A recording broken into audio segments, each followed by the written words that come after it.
And joining me to decipher the mood of the nation, India Today poll, editorial director of India Today. So if the poll goes wrong, remember Raj is to blame. Also joining me, Seshadri Chari of the BJP. Joining me, Ila Patnaik, economist, KC Singh to give us a sense of foreign policy, former diplomat, and Rajdeep Singh Surjewala of the Congress Party. Those are our guests today as we look at the critical issues that are facing the Narendra Modi government and the mood of the nation on those critical issues. I'm going to start by going to our special wall to look at the first big question.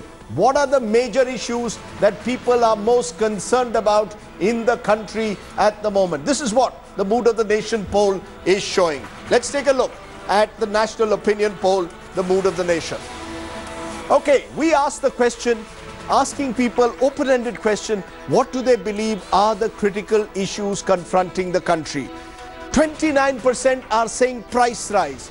29% in our poll said price rise is the biggest issue. What was the next big issue that people saw? Unemployment. 22% said unemployment is the biggest issue facing the country today. Corruption, 21%. So price rise first, then jobs, then corruption. The fourth big issue which faced the country. The price of essential commodities increased. 67% said yes, they've increased. So prices clearly are becoming a major issue for people. Remained the same, 22% said they've remained the same. And 11% only said they've decreased. So jobs, let's look at jobs. How are people looking at jobs? The second biggest concern at the moment. Not improved said 61%. So no achhe din when it comes to jobs. Improved says 30%.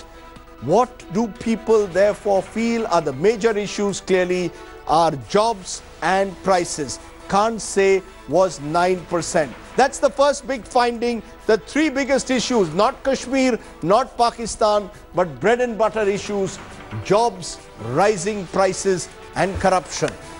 Raj Chengappa, we all in the media, particularly on television, obsessed with what the PM says on Baluchistan. The people are saying the price of Bengan matters more than Baluchistan to me. That's the message I'm getting from this poll. Not surprising. It's always been the thali question, as I call it. How cheap is your thali? Can we afford to buy the pulses that we have?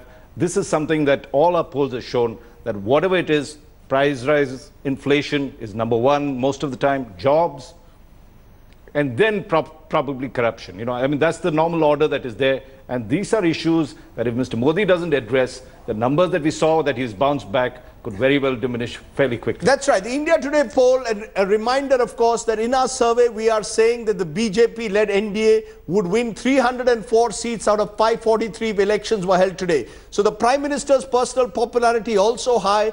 The party also much stronger than the UPA, which we predicted would win 94 seats. But on the issue of prices, Seshadri Chari, this government's perception is 67% saying prices have increased. Jobs, 61% saying not improved. No achhe din when it comes to mehengai, no achhe din when it comes to naukri. Should that worry you or not? You know, in Organizer, we used to carry a column, cabbages and kings. Yes. So usually it's for the people. They put cabbages and kings on the same platter.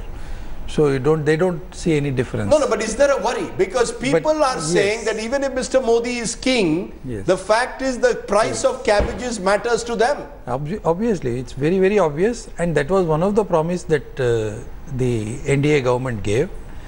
And whatever reason, there may be very valid reasons. Failure of monsoon, this, that, so many other reasons could be there. But we will have to really pull up the socks and bring prices under control. Well, it's interesting that a BJP member is accepting that, because Ila Patnaik, is there a problem? You know, the pink papers in particular focus on growth rates. We're going at 7.5%. You know, there's the rah-rah attitude that keeps coming in. GST has been now passed. But deep down, jobs, 10 lakh young Indians coming into the job market possibly every month, as well as prices. Do they hurt the Prime Minister? It's the economy, stupid. So it's the first thing people want is jobs. And I mean, as you said, prices is what concerns them, which might have some short-term factors as well. But jobs is something that economic policy determines to a very large extent. So a number of things need to be done, and those are very challenging. There have been some good steps, so a GST, bankruptcy code for prices, inflation targeting, but the challenge is now a lot of implementation. The challenge is how to make these changes improve the lives of the people. On jobs, if I may add, Yes. one of the biggest concerns is that investment is not picking up. Despite these 2 years, investment is not picking up. Credit to the industrial sector has come to nearly 0%, 0.5%. So the bigger worry from a Narendra Modi government point of view at the moment is jobs. Because Achhe Din was premised on the belief that the young who voted for Mr. Modi would get productive employment. And today they are supporting him, hoping that in the next 3 years, these problems will get solved and they'll get jobs. But I wonder what they will say if after 3 years also they don't have jobs. Okay, Rajdeep Singh Surjewala, on that note, let me for a moment come to you, because the big numbers that we had put up initially in our Mood of the Nation poll when we first did it on Thursday night were depressing for the Congress. You were getting just 94 seats if general elections were held today. The BJP was at 304. But the one weak point in this government seems jobs and prices. But you are not able to exploit it, because you perhaps are not able to offer an alternative vision as to how will people actually get jobs. So while you can target the Prime Minister for not bringing in Achhe Din on jobs, people will ask, can the Congress really bring in jobs? Can the Congress really bring down prices? Prices were double digit when the UPA was in power. Well, let me begin by saying jobs, prices, inflation, employment, these are the issues that Mr. Modi came to power on. Riding those issues and promising 2 crore jobs a year, 10 crore jobs in 5 years. Promising that inflation will be at its lowest. Let me correct you. He said 1 crore jobs and 1 crore jobs a year and 5 crore in 5 years. Let me correct you. Let me be fair to the Prime Minister. He said 1 crore new jobs a year, 5 crore over 5 years. But go ahead. Politicians can exaggerate. Please go ahead. Well, I will grant you that, although I have him on video saying 2 crore jobs, but let's not get into that debate at all. 1 crore jobs a year. Over 10 lakh people joined the job lines, as you yourself has said on this channel a little while ago. So that's 120 lakh young people in the job line to the kitty of already 10 to 15 crore people. But where are the jobs? Where is the inflation under check? And where is the economy moving towards a pattern where there is more job creation is the principal question to be asked from Mr. Modi and his government. Now let me also remind you, when we saw during UPA 1 and half of UPA 2, about 9% growth rate, there were jobs being created, there was movement in market, there was more credit in the market, there was credit being offered by banks and private sector, and private sector investment was at its peak. In Mr. Modi's 24 months, private sector investment is zero, actually it's negative. The public sector investment has not picked up. While we see the inflated figures of economic What is growth, your solution? it is not translating into any real-time growth on the ground. You know, it's obviously easy to be in the opposition and target the government without offering solutions. Where is the problem is people admit these are the major issues confronting them and yet don't seem to be actually saying we'll vote for the Congress. Let's be clear, it's not as if the Congress seems to be offering an alternative vision here. And Rajdeep, yes, just a minute, Rajdeep. Raj has a point. If I may add, that's a very good point you made, because there is a paradox. We show that the NDA is winning a lot more seats than it did before, and yet on the 3 critical issues, there's a thumbs down on that.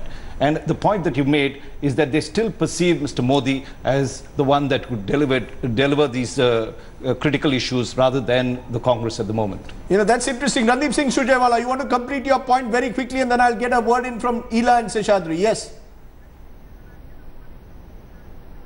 Absolutely, Rajdeep. It's only 24 months of government. People still have hope that Mr. Modi will deliver on his promises. But the short solution is, and let me help government, Mr. Seshadri Chari is here, you need to ensure that retail sector jobs, which Mr. Modi continues to block, come in by opening up the retail sector.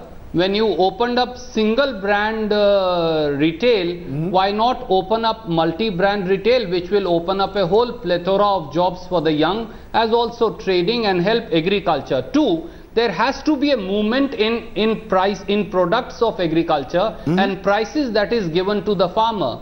Unless and until you do that, 62% of your population is still dependent upon agriculture. You are not transferring them from agriculture to other jobs. You are not making agriculture lucrative. So you need to do both simultaneously to create more jobs in the economy. Is there a solution? Is there an easy solution, or is Mr. Modi simply suffering from the fact that it won't happen overnight? Solutions are not easy, but they have to be done. So banking reforms. I mean, today, why is industry not getting credit? Why? What is the problem? And it's not very difficult to understand the problems, and they have to be solved. So banking reforms, which are not on the table the way they should be, need to be started. Otherwise, again, this problem will continue. Industry will not get credit, investment will not happen. And is there a consciousness? Is there a consciousness that this is the one Achilles heel of this government? If in 2019 the job situation does not dramatically improve, people will ask questions. What happened to the Achhe Din? It's very easy to say that we have to create jobs, but jobs cannot be created overnight. A. B. The most important factor for creating job is to increase the manufacturing sector. What has been done in the last so many years for the manufacturing sector? The Prime Minister said 1 crore jobs every year. Correct. That was then a jumla, which means that was a jumla. That was what the President of India also said. In fact, he said that we have to guarantee this, and therefore we had to put in place a skill development program which is on for last 2 years. It's still not. Getting results on the ground. No, These are good ideas. My worry is the 5-year election cycle may well defeat. May well defeat you. It won't. I think there is a resilience in Indian economy. It will pick up, and once it starts picking up, we will see the results. But gradually we will see the results. I am very sure well, that is clearly the big challenge that this government faces. Interestingly, we are 15 minutes into the program and we haven't mentioned what we in the media seem to focus on: Jammu and Kashmir, Baluchistan, Pakistan and foreign policy, which is why KC Singh has been silent so far. But take a look at this, because the opinion poll also looked at the government's J&K policy success or failure. Now 40%, let's take a look at the numbers. Let's come and take a look at the numbers once again on our magic wall.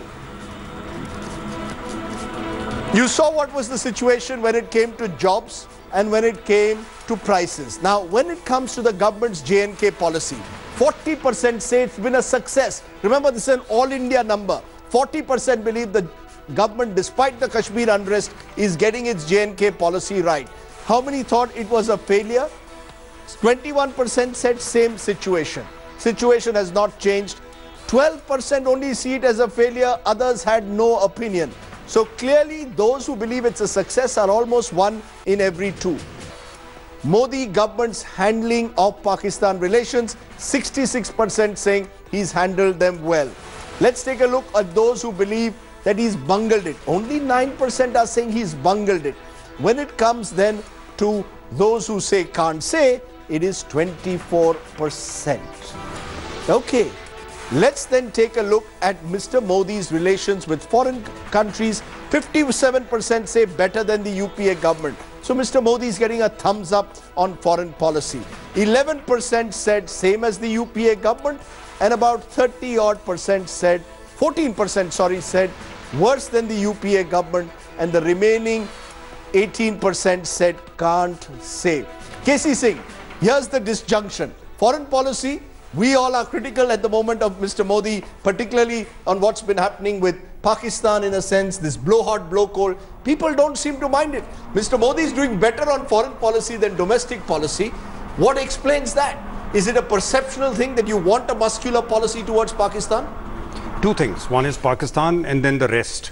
And then Kashmir crucially also. You see, firstly, your poll probably will not reflect what's happened, say, in the last 15 days. Expectation, it won't reflect what's happened in the last week. Say, yes. Last 15 days ago, expectation was that maybe the situation in Valley will become calm and it will get settled. Certainly a hawkish policy is popular. There is a fatigue amongst the people. They are tired of the same cycle of dialogue, then terror, then dialogue. Atalji went through it, Manmohan Singh went through it. It's been going on since '98. So people are looking for new ways of dealing with Pakistan. But what Mr. Modi has done in the last 4 or 5 days, 15th of August, where he's brought in Balochistan, where he's taken a more forward, a more muscular position, I would imagine even that would be popular. Though the long-term implications or short-term implications, we don't know. Because what Mr. Modi has done is he's taken the battle to the Pakistani army. He's taken to the very people who have a veto on Pakistan's relations with India. So he is saying, all right, let me take it to them and let's see how they react. Normally, a Punjabi-dominated Pakistani army will react in a negative manner in the short run. So therefore, you'll have to stick with it. Now, you cannot take a muscular position and then start compromising, because that is what has happened in the past. You take a strong position and then you start shaking hands, then you go to law. Now stick with it. But I'm wondering, in those numbers, if Mr. Modi, and he does look at numbers carefully, is perhaps seeing the recipe for success. That if when prices are rising, if jobs are not being created, let's turn to muscular nationalism. Seshadri Chari, isn't that the BJP recipe? Please forget about Naukri, please forget about prices. The real issue is Balochistan, the real issue is Pakistan. You want to create this mood of muscular nationalism. Your logic would probably stand some value if you are going to say this sometime around 2019, say 6 months close to the elections. If Modi ji makes a statement like this, you can say this. That you have failed. He has one eye on Uttar Pradesh. 5 months from now, if you don't have a solution to Uttar Pradesh's problems, let's play the Pakistan card. Let's play the tough card on Kashmir. Playing a Pakistan card or all these things have never helped any previous government also win elections. But these are all not. No, the BJP won after a war. No, are you suggesting therefore that was a war? Kargil was a war. But there is a fear being expressed in some quarters. I'm using the word very, very judicially. Fear being expressed that there is a danger of some kind of adventurism towards Pakistan. That if things get bad, that's the way this government will look at the future. It was Pakistan which has always been playing this adventurism card with India. In fact, India has never done this, and we have never taken But now the new government, yes, Raj, you want to get it over? Quickly, yes. 2 or 3 things. One, let's not forget Mr. Modi went during Christmas to Lahore. Yes. If he was that much of a hawk, he wouldn't have made that gesture. 2, on foreign policy, he's been surprisingly successful, not only in our polls, but in the way he's gone about it. He is, there is an emerging doctrine. It's not a kind of knee-jerk reaction that he wants India to be, rather than just a balancing power, a leading power. He has, for instance, aligned foreign policy with domestic policy goals, which is, foreign direct investment. So there is a game plan that he works with, and he's engaged with a vast number of countries, and therefore, if you see the results, it's reflecting that. Can you win elections on foreign policy? No, you can't. That's where the problem. Just a minute. You're saying that Pakistan, there is no conscious policy of nationalism versus Pakistan to win elections. But the Congress, I know, believes that is the tactic being adopted by the Modi government. But Rajdeep Singh Surjewala, let's get it clear. What is the Congress's approach also? The Congress on Balochistan speaks in different voices. Salman Khurshid says, terrible idea, shows the naivete of the Prime Minister. But party spokespersons like you seem to back the Prime Minister. So I want to get it clear. Is the Congress unnerved by the fact that the Prime Minister wants this tough line on Balochistan, wants a tough line on Pakistan, and you also fear that there'll be a nationalist reaction, so you want to be on the same side? The tragedy, Rajdeep, is that Mr. Modi's foreign policy, the so-called muscular foreign policy, is dictated by his failures on the domestic fronts. So he is really using a Pakistan, vis-a-vis Pakistan, a muscular policy to score gains and votes at home when he's failed on basic core issues like jobs and employment and inflation. That is really the tragedy of his flip-flop foreign policy. So while you have a sari shawl diplomacy one day, while Mr. Modi goes and attends celebrations at the residence of Nawaz Sharif one day, you have a very muscular Mr. Modi challenging Pakistan on the other day. But people are appreciating it. Best of his supporters people are appreciating it. And bewildered. People seem to be appreciating. People seem to be appreciating it in our poll, and that's where I'm wondering where the Congress goes wrong here is. Yes. I mean, with all due respect to Surjewala, he has made a very good statement as far as at least Balochistan is concerned, so I really thank him for all that. That's a different issue, of course. The Congress party has taken a good stand. But the problem here is, people have increasingly realized that the Prime Minister had made a number of moves to approach the political establishment in Pakistan and try to keep the peace process alive.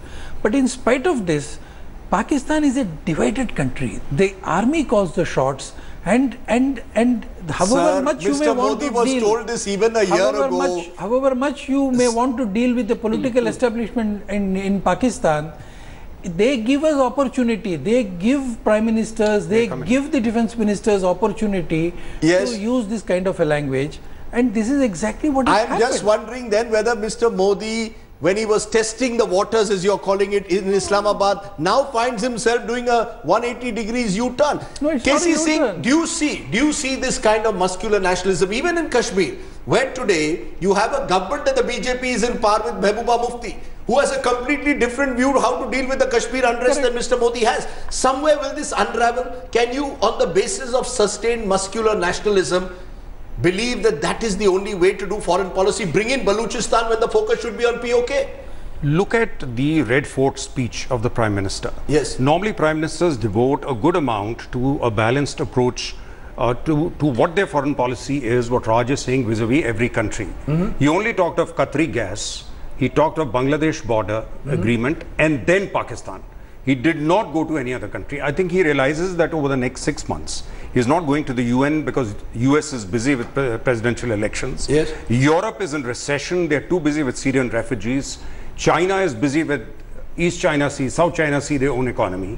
He realizes that really foreign policy will be, rest of the foreign policy will be on the back burner for the next 6 months. Focus will be only on this, and this plays well domestically. It plays well domestically. Do you really believe this? Ira Patnaik, do you really believe that foreign policy issues can overshadow the critical economic concerns that the government must confront? And as our poll shows, prices and jobs. Can he divert attention and say, look, my real concern at the moment is Pakistan because I've got in a way an election in Uttar Pradesh? So I think, to be fair to him, it is not as if... it's not either or. It's not either or. And I don't think that an attempt is being made not to do something on the economic front. I think an attempt is being made to do things. It's just that they are very, very challenging. I mean, we've recently and it's seen... going to take time, It's going to take time, and they are very challenging, and the implementation is far more difficult than implementing a scheme or implementing something at the level of a state government. You know, this is complex implementation. And you know, that's one part of what is happening, and I wouldn't like to, you know, say that it's you're doing this or doing that. That's a good way to put it, because Rajdeep Singh Surjewala, let's be clear, GST has finally been passed. Therefore, there is a sense that the Prime Minister is trying to also kickstart the economy. It's not about, is it about the economy or is it about Pakistan? At the end of the day, it is about approaching both issues. The Congress party would like to suggest that you are distracting public attention from the economy by focusing on Pakistan. The reality is the Prime Minister will claim, I'm trying to do both. Well, please do both, but don't do one at the cost of the other. That's the short point that we are making. When you fail on domestic fronts, when you can't control inflation and prices, when you cannot control jobs, when you can't create more jobs, don't try to divert attention by adopting a muscular policy and by indulging in bravado from the Red Fort. Rhetoric from Red Fort is one thing, but how are you going to raise Balochistan now? Are you going to do it bilaterally? Are you going to raise it at an international fora? How are you going to take it forward? Are some of the questions that Prime Minister will be confounded with and would need to answer. Okay. Also, we can't lose sight of the basic and simple thing that Prime Minister's political rhetoric is mostly governed by the next immediate poll in the next state. And I think Prime Minister as a leader of the nation needs to rise above this politicking and need to actually find lasting solutions, whether it is GST or insolvency bill. Congress has walked the extra mile. We have expressed our concerns, but we have supported key legislations so that the economic growth and economic story doesn't come to a grinding halt. So while you credit the ruling party, please also credit the opposition for walking the extra mile along with the government. The Congress... Mr. Surjewala, not only on the economic front, not only on the GST, even on the issue of Baluchistan, I thank Mr. Surjewala for what he has said. That apart, what I am trying to say is, it's not the muscular policy. The word muscular policy is what you are using. Right? Yes, that's my word. That's your word. That's not the Prime Minister's word. That's not the BJP party's word.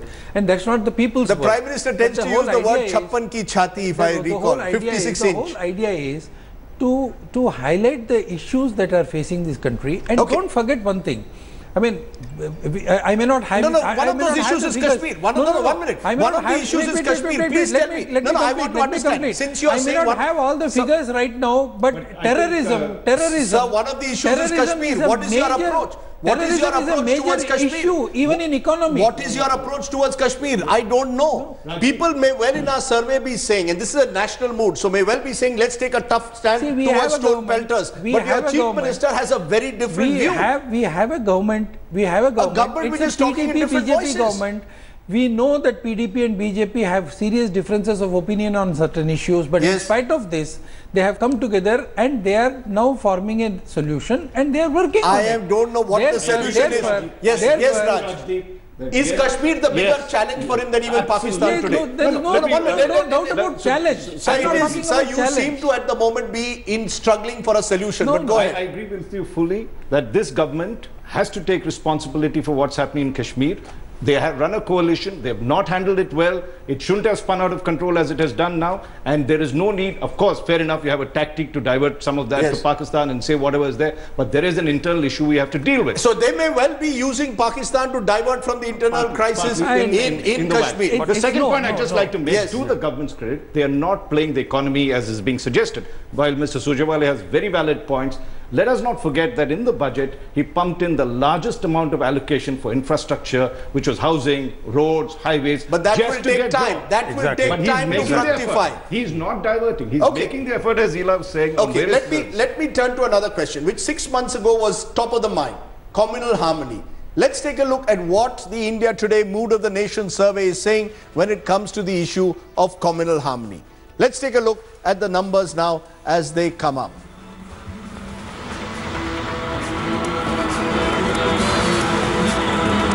Okay, this is how the India Today Mood of the Nation survey looks at the issue of communal harmony.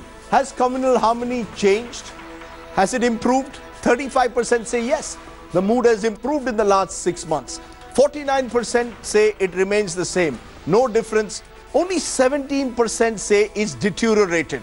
So compared to 6 months ago, perhaps communal harmony at the moment not top of the mind. We also asked, in the context of the beef bans and other issues that have come, the Gau Raksha movement, should the government control what citizens eat or drink?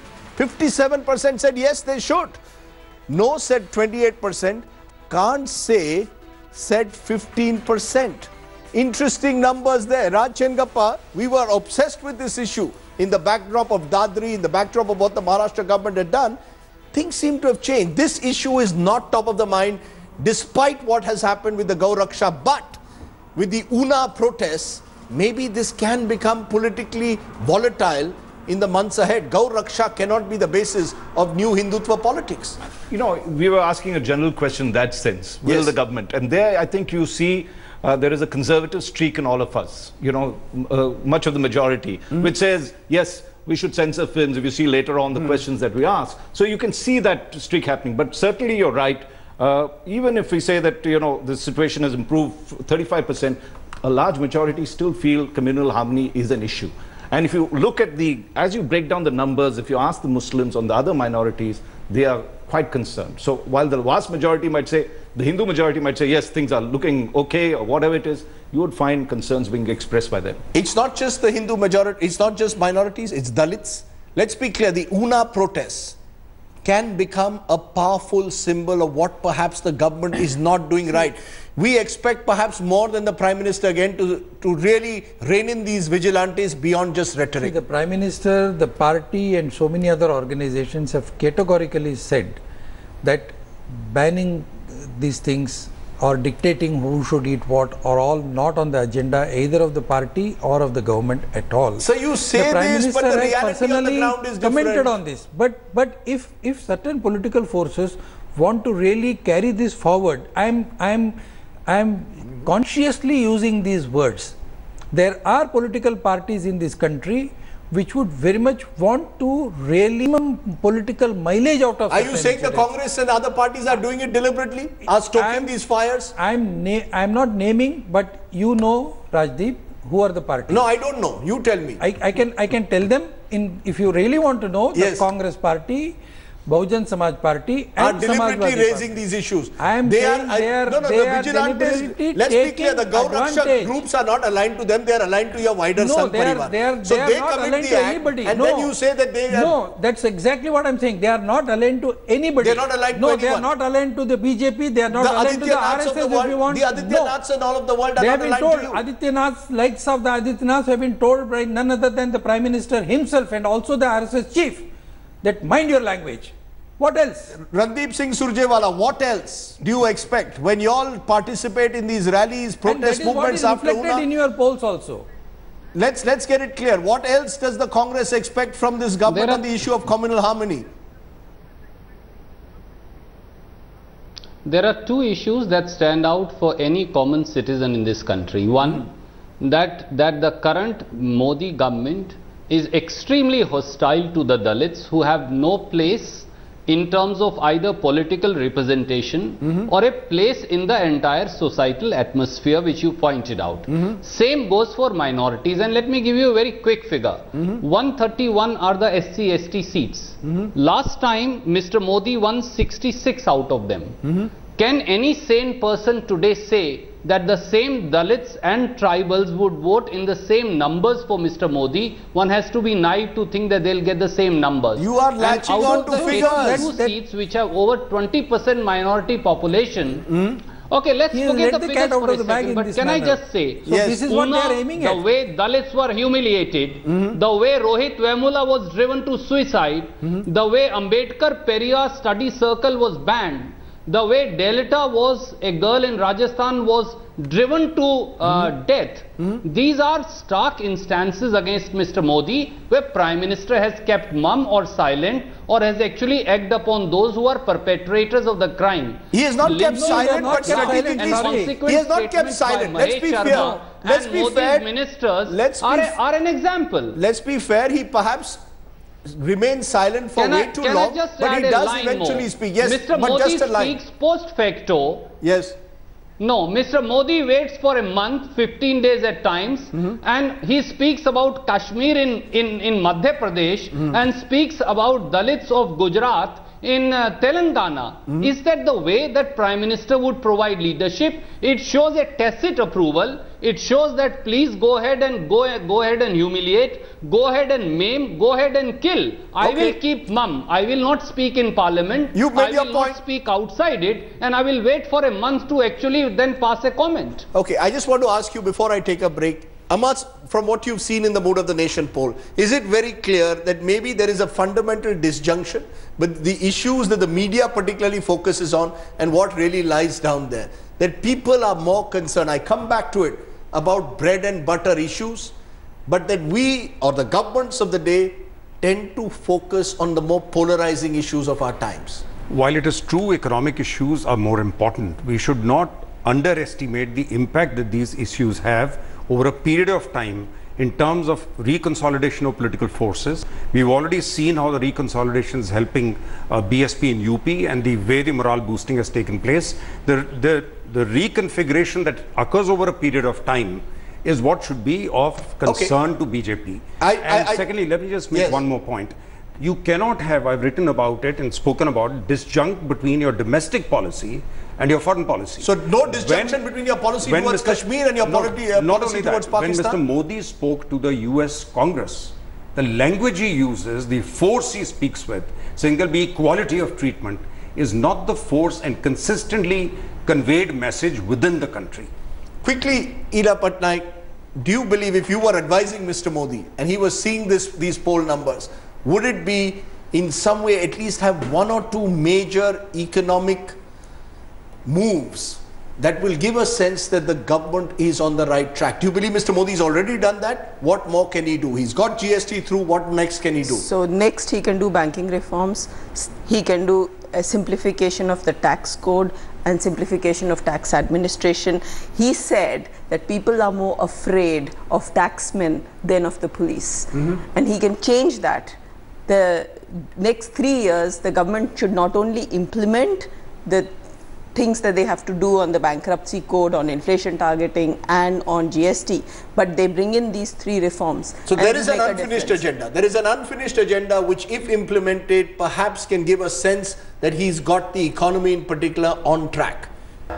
Welcome back. The India Today Mood of the Nation survey, August 2016. This is the copy that you can pick up. It shows Narendra Modi. It says Modi bounces back. Remember the big headlines that we have from the polls. If there was an election held today, the NDA would win over 300 seats. The Congress-led UPA would be 94. 304 to be precise versus 94. The survey also shows that Narendra Modi is the most preferred choice for Prime Minister. More than 50% are backing him. Rahul Gandhi's numbers have gone down since the last poll that we did 6 months ago. Emerging as the principal challenger from the Mahagathbandhan are Arvind Kejriwal, closely followed by Nitish Kumar. So if there was a third front, these would be the 2 names. They are also the 2 names who are ranked as best chief ministers when we looked at it from a national perspective. Also remember, as our survey has pointed out, price rise, jobs and corruption are the 3 major issues, while Mr. Modi gets a thumbs up for foreign policy. Raj Chengappa, all that means that you put Mr. Modi on the cover, where 6 months ago you had Rahul Gandhi. From Rahul Gandhi, it's back to Mr. Modi. Well, you know, it's the return of Mr. Modi in some sense, a great comeback for him. He should look at this as a major positive, but not rest on the laurels. There are problems, as you outlined. There's jobs to be done. I mean, there's been largely a jobless growth that we've had, despite the economy growing at 7.5%. Inflation, prices have been rising. He might be lucky that there's a good monsoon, so that seasonal variation should come down, but he shouldn't be complacent on that. Corruption, of course, continues to be a big issue, and though it may not be at the higher echelons, that's something that needs to be done. So there's large messages for him to deal with in the remaining term, 2 years that he has. For the Congress, I think the bigger message is, you had the initiative last time, you didn't move in for the kill, you should have done that. There was a thing that showed that Rahul Gandhi had a resurgence that was there. He didn't cash in on that. He missed a trick there. He is still not made the Congress president. I think that's where the real problem is. Is he going to be made Congress president? Quick answer, Randeep Singh Surjewala. You don't need to give me a long-winded answer. Before the next Mood of the Nation comes in January, February next year, will Rahul Gandhi be the Congress president?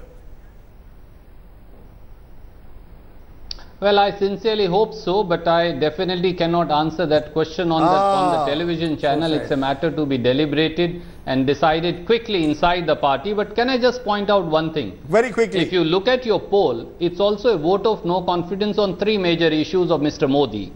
What was the biggest issue he said? He said, Sabka Saath, Sabka Vikas.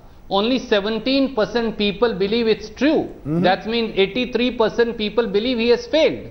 On poverty, only 17% give him a thumbs up. 83% give him a thumbs down. And on Achhe Din, only 33% give a thumbs up. That means 67% give him a thumbs down. These were the 3 major issues besides black money on which Mr. Modi rode to power. Leave aside jobs and inflation. So where are the issues and where is the success? Rajdeep, yes. You should do a poll on exactly how many people in the Congress want Rahul Gandhi and how many people in the BJP want Rahul Gandhi. I am sure the BJP number will be much higher.